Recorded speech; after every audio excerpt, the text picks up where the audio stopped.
We formed an online game group a few years ago during the summer. While I was deeply immersed in an online game, wearing my headset, a conversation came up among the members of our group. It's summer. Aren't we going anywhere? Who's up for a summer vacation? As soon as Joe overheard the conversation, he became excited and started convincing his friends to join in. We quickly formed a group for a 2-day summer vacation. However, as we began planning, an immediate problem arose: accommodation. Due to the peak season, all available rooms were already booked, but fortunately, one of our members knew someone who had recently acquired a guest house through his father's connection. Although the guest house was still undergoing renovation and not officially open to the general public, they extended a generous offer to us, the chance to occupy the entire place at a significantly reduced price. They warmly invited us to come and enjoy the space. Considering our limited funds as young people, we couldn't let this fantastic opportunity slip by.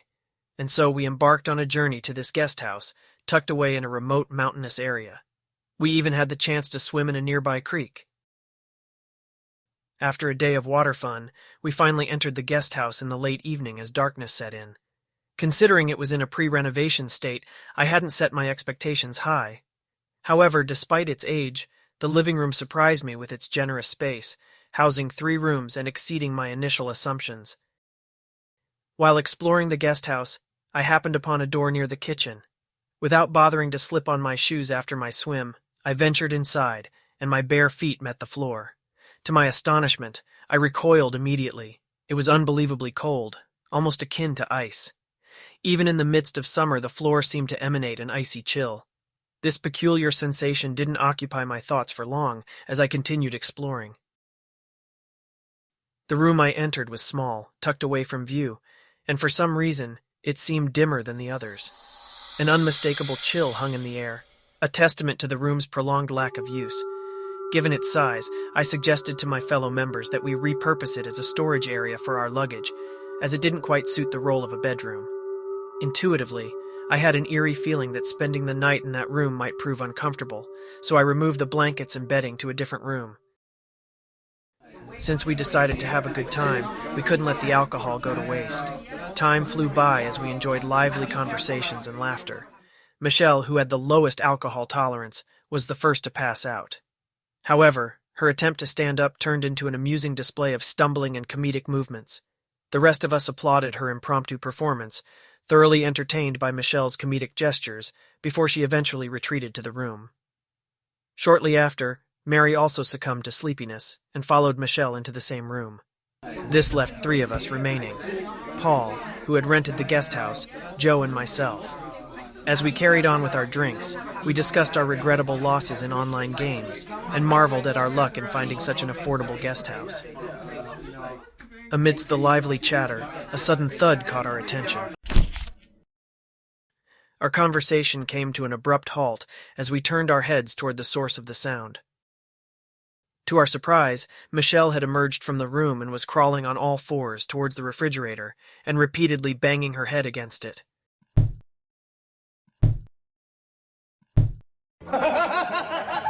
Laughter erupted from all of us, and someone yelled, Quick, snap a photo. We need to show Michelle this tomorrow morning. After capturing a few pictures, we gently guided Michelle back into the room and resumed our drink. About half an hour later, the door swung open once more. Just as before, Michelle crawled out on all 4s and resumed her head-banging routine against the refrigerator. Concerned, we called out her name, suspecting that she might be sleepwalking. However, Michelle remained unresponsive, continuing to bang her head against the refrigerator. Eventually, she tumbled onto the floor with a thud, only to rise unsteadily and hurriedly retreat back into her room. In that moment, I had a sudden realization that something was amiss. Michelle had entered the very room where I had stored my luggage, the same room that had given me an unsettling feeling due to its eerie chill. But wait a moment, I had removed all the blankets and bedding from that room, so why would she go in there? Baffled, my gaze shifted to Paul beside me. He appeared equally puzzled, but for a different reason. He then said aloud, "But how did Michelle manage to open that door?" I exclaimed.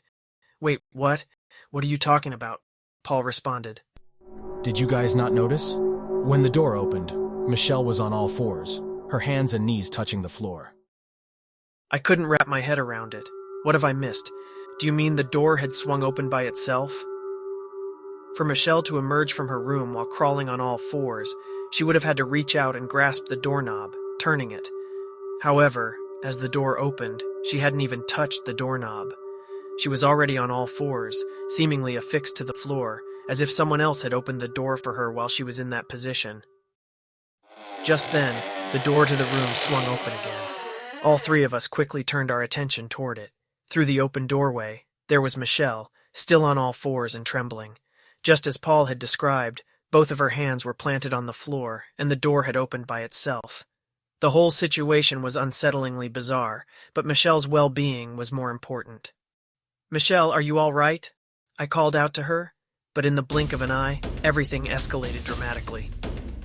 We rushed to Michelle's side as she started banging her head against the refrigerator once more. "Someone needs to calm her down!" I shouted. The three of us grabbed onto Michelle, who was shrieking as if something had taken control of her. We struggled to keep her away from the refrigerator, finally managing to pull her away from it. "Michelle, are you okay?" Then out of nowhere, a scream echoed from behind us. The situation was rapidly spiraling. We hurried over to the source of the scream and saw Mary, who had followed Michelle after having some drinks, trembling and drenched in cold sweat. She brushed my hand away and dashed out of the room, then turned to Michelle and inquired about her well-being. Her appearance clearly indicated that she wasn't okay. She seemed distracted, murmuring to herself repeatedly, "I thought it was just a dream. Just a dream." After a while, Michelle began to calm down a bit and started recounting the unsettling and terrifying incident that had occurred.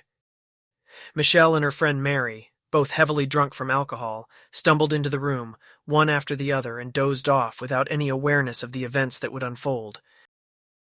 Suddenly, an eerie chill enveloped them, as though they had stepped into the midst of a frigid winter.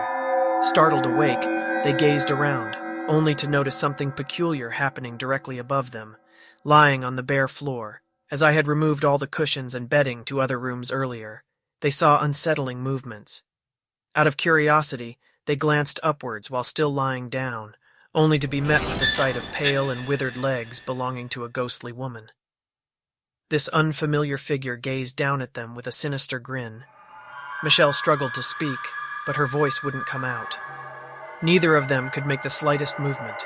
It was as if an unseen force held them down, immobilizing them completely. The ghostly woman remained at the doorway, fixated on their every move. She spoke, her words filled with haunting insistence. "I don't want to be alone. Come with me. You must come with me." With those words, she reached out and grabbed Michelle by her hair, dragging her out of the room mercilessly. In reality, what we witnessed in that moment was not the result of Michelle being drunk, but rather, the ghostly woman dragging her on all fours.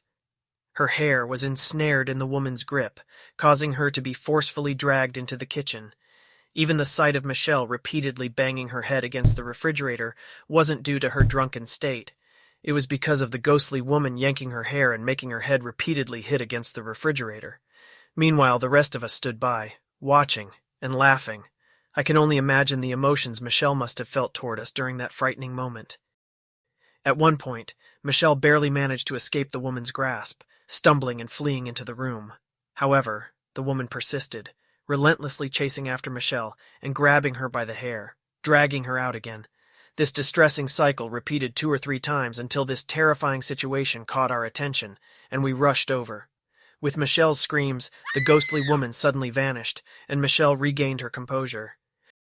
Mary, who had helplessly witnessed Michelle's ordeal, also shook off her paralysis. After they both calmed down, I found myself pondering why the ghostly woman had taken Michelle toward the kitchen. I decided to investigate the kitchen area, focusing on the vicinity of the refrigerator. Despite a thorough search, nothing unusual turned up. It was then that Paul and I decided to move the refrigerator to the side. What we discovered on the wall behind the refrigerator was a small door filled with talismans firmly attached. Our curiosity grew, but our fear was even bigger. We hesitated to open the door, as we all realized that something supernatural was at play here as soon as we saw those talismans. It became clear that the ghost's intention was not to lead Michelle into the kitchen, but rather toward that hidden door behind it. It just so happened that the refrigerator was in the way, blocking this door. The funny part is that the ghost seemed not to understand the fact that we humans are bound by the laws of physics and cannot pass through objects as they can. Yet this ghostly woman was trying to drag Michelle through the refrigerator in order to reach the door behind it, but ended up hitting it instead due to our obvious physical limits. What's even funnier is that she did it multiple times. However, imagine if there was no refrigerator in the way and the ghost had succeeded in pulling Michelle into that door. What could have happened to her and why? Could it be that the ghost was feeling lonely on its journey and wanted to take Michelle along as a companion?